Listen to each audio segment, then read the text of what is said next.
අර තරුණ හාමුදුරුවෝ කෙනෙක් ලස්සන්ට හැමෝටම තේරෙන්න සරලව බුදුබණ කියාගෙන යනවනේ. ඒ හාමුදුරුවෝ ආධ්‍යාත්මයෙන් ලද දේවල් භෞතිකයෙන් ලැබූ අත්දැකීම්. එයාට ස්වභාව දහමින් ලැබිලා තියෙනවා අපූර්ව හඬක්.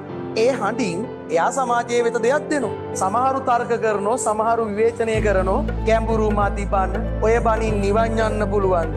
ඔක රැල්ලක් විතරයි, රැල්ලට අහු වෙනවා. ඒක රැල්ලක්ද වෙන එකක්ද කියන එක නෙවෙයිනේ වැදගත්.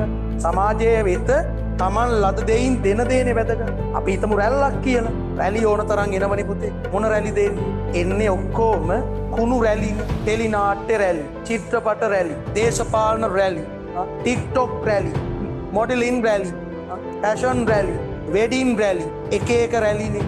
ඇත්තට මේ රැලි වලට වැඩිය හොඳයිනේ ධර්ම දේශනා රැල්ලක් එනවනම්, ධර්මය අහන්න යන රැල්ලක් හැදෙනවනම් හොඳයි.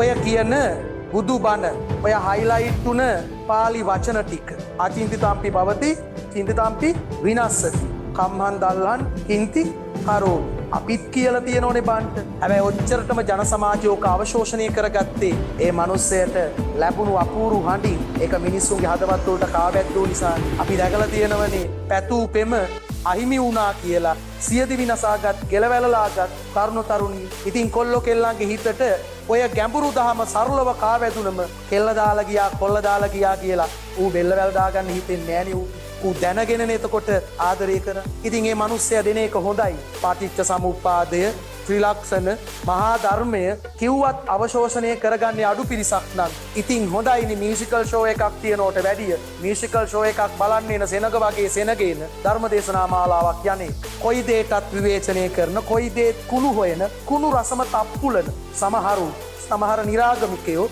සිවුරක් දැක්කම කුලප්පු වෙනවනේ. සිවුරකින් බණ කිව්වත් හොඳ නෑ, සිවුරකින් පන්සලක් ඇදුවත් හොඳ නෑ. බණ අහන අය බණ අහවි, බණ අහන්න අකමැති අය අහන්න තුයි. මස් කන අය මස් කාවි, මස් නොකන අය නොකාවි. නොකන අයට කන අය බයින්න ඕනේ නේ.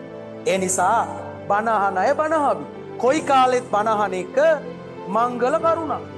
ඉතින් ජනතාව කොල්ලෝ කෙල්ලෝ ෆෝන් එකේ, ටික්ටොක් එකේ, සෝෂල් මීඩියා වලම දින පහන් කරපු කොල්ලෝ කෙල්ලෝ, ධර්මයේ සත පහකට ගණන් ගත්ත නැති කොල්ලෝ කෙල්ලෝ අම්මට ආදරය කරන්න, බිරිඳට ආදරය කරන්න, මිනිස්සුયો වගේ ජීවත් වෙන්න ඉගෙන ගන්නවා නම් අනේ දෙයියනේ රැල්ල කොච්චර වටින රැල්ලක්. ඒ නිසා හැම දෙයකම ෆෝන් එක අතට අරගෙන කොමෙන්ට් එකක් කොටන සමාජයට අමවල් රේණුවක් දෙයක් නොකරපු ඒගොල්ලෝ ඉතින් කොයි සාධනීය දෙයක් සිද්ධ කළත් නිෂේධනීය විදිය දකින්න පුරුදු වෙලා ඉන්නේ.